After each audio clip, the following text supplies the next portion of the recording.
Hi guys! Usap-usapan ang ginawa ng GMA7 o GMA Sports sa social media, mga TV news, ang kanilang paggamit ng sportscaster na AI o Artificial Intelligence.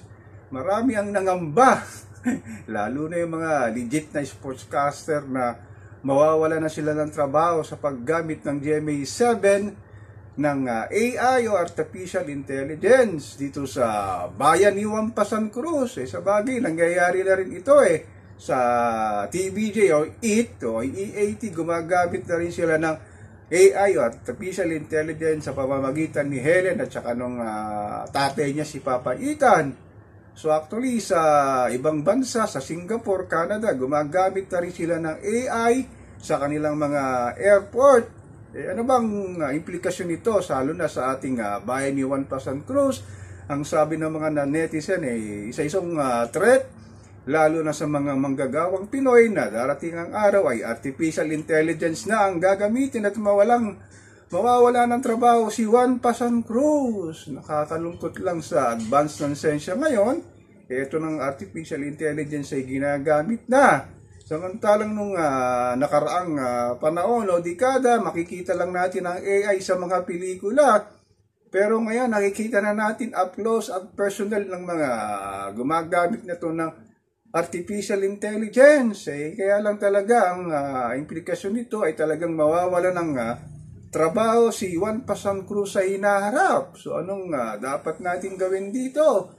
Ay ang sabi nila wag natin payagan lalo na sa mga manggagawa ang paggamit ng AI. Kaya lang yung mga namumuhunan kapitalista, yung mga businessman, siyempre, kung magbabayad nga sila ng malalaking halaga sa labor cost nila, they might as well na gumamit ng AI. So, yun ang mangyayari talaga sa hinaharap. Pagdating ng araw, itong mga AI na to, maging problema rin sa ating kapaligiran. Malay natin kung anong nararapat nilang gagawin, patakbo ito ng makina, no?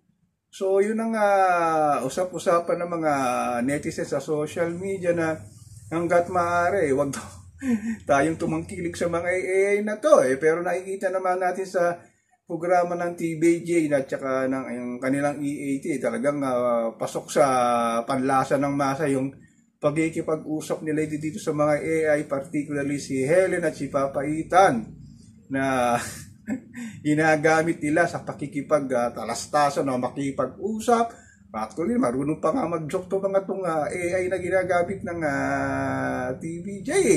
So, sa mga manggagawang katulad ni Wampasan Cruz, ipagdasal na rin natin na wag mangyari ang pinangangamba ng nakakarami na pagdating ng araw gagamitin din ito sa mga pagtatrabaho sa mga malalaking kumpanya. Biro mo kung 2-3 lang silang AI, ang kapalit nito 10 siguro o 20 katao, talagang malaking bagay ito sa pagtitipid ng labor cost ng mga kumpanya.